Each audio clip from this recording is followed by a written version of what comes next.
సాధారణంగా పండుగ అంటే ఒక్క రోజుతో ఆ సందడి మురిసిపోతుంది. కానీ ఈ పెద్ద పండుగ మాత్రం 3 రోజుల వేడుక. భోగి, మకర సంక్రాంతి, కనుమ. ఇదో ముచ్చటైన పండుగ. నూతన వస్త్రాలు, పిండి వంటలు, కొత్త అల్లుళ్ళు, అలా సంబరమంతా సంక్రాంతి సందిట్లోనే దాగి ఉంటుంది. అందుకే సంక్రాంతి పండుగ అంటే చాలు ఇల్లంతా సందళ్లే, ఊరంతా సంబరాలే.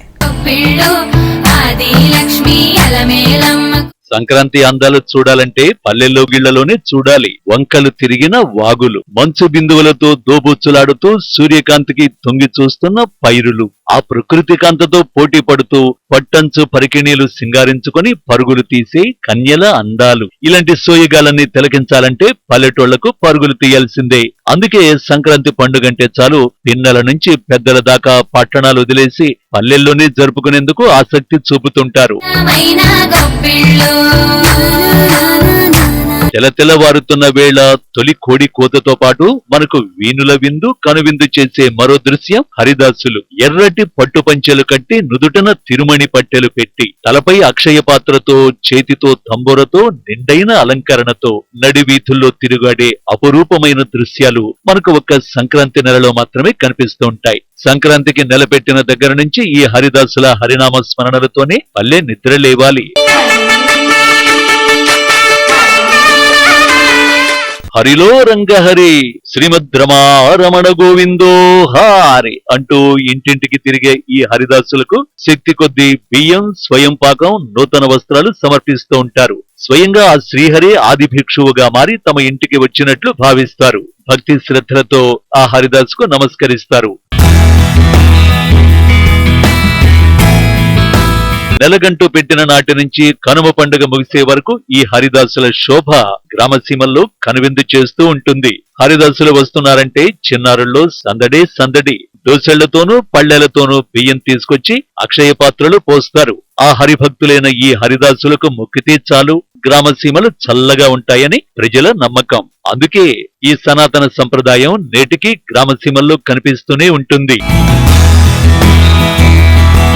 సంక్రాంతి వేళ సందడి చేసే మరో అపురూపమైన దృశ్యం గంగిరెద్దుల మేళం. అలనాడు ఆ శ్రీహరి స్వయంగా గంగిరెద్దుల్ని ఆడించేవాడని శాస్త్రం చెబుతోంది.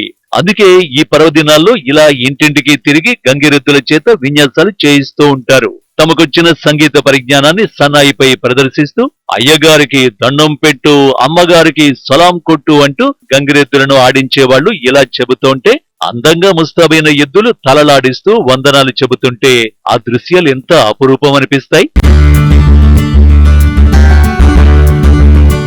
ముగ్గులు కొలువు తీరిన ఇళ్ల వాకిళ్ల ముందు ఇలా గంగిరెద్దుల్ని ఆడించడం పల్లె ప్రాంతాల్లో ఎంతో శుభ సూచకంగా భావిస్తూ ఉంటారు. పూర్వం రోజుల్లో ఈ గంగిరెద్దులు ఏడాదంతా సందడి చేసిన ఆధునికత పరుగులు పెడుతున్న ఈ కాలంలో ఈ గంగిరెద్దుల ఆటలు కేవలం ఏవో పండుగలు, కొన్ని ప్రత్యేక సందర్భాలకు మాత్రమే పరిమితమైపోయాయి. కానీ గంగిరెద్దుల మేళం వచ్చిందంటే ఊరంతా సందడే, వీధి వీధంతా హడావిడే.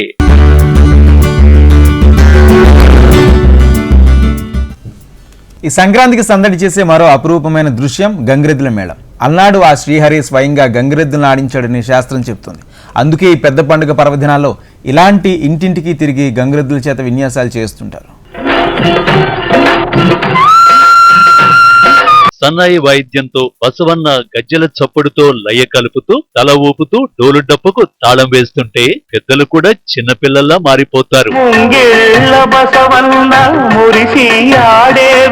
తమకొచ్చిన సంగీత పరిజ్ఞానాన్ని సన్నాయిపై ప్రదర్శిస్తూ అయ్యగారికి దండం పెట్టు, అమ్మగారికి సలాం కొట్టు అంటూ గంగిరెద్దులను ఆడించేవాళ్లు చెబుతుంటే అందంగా ముస్తాబైన ఎద్దులు తలలాడిస్తూ వందనాలు చెబుతుంటే ఆ దృశ్యాలు ఎంత అపురూపమో అనిపిస్తూ ఉంటుంది. ముగ్గులు కొలువు తీరిన ఇళ్ల వాకిళ్ల ముందు ఇలా గంగిరెద్దులను ఆడించడం పల్లె ప్రాంతాల్లో ఎంతో శుభ సూచకంగా భావిస్తూ ఉంటారు. పూర్వం రోజుల్లో ఈ గంగిరెద్దులు ఏడాదంతా సందడి చేసిన ఆధునికత పరుగులు పెడుతున్న ప్రస్తుత కాలంలో ఈ గంగిరెద్దుల ఆటలు కేవలం ఏవో పండుగలు, కొన్ని ప్రత్యేక సందర్భాలకు మాత్రమే పరిమితమైపోయాయి. అయితే గంగిరెద్దు మేళం వచ్చిందంటే ఊరంతా సందడే, వీధి వీధి హడావిడే.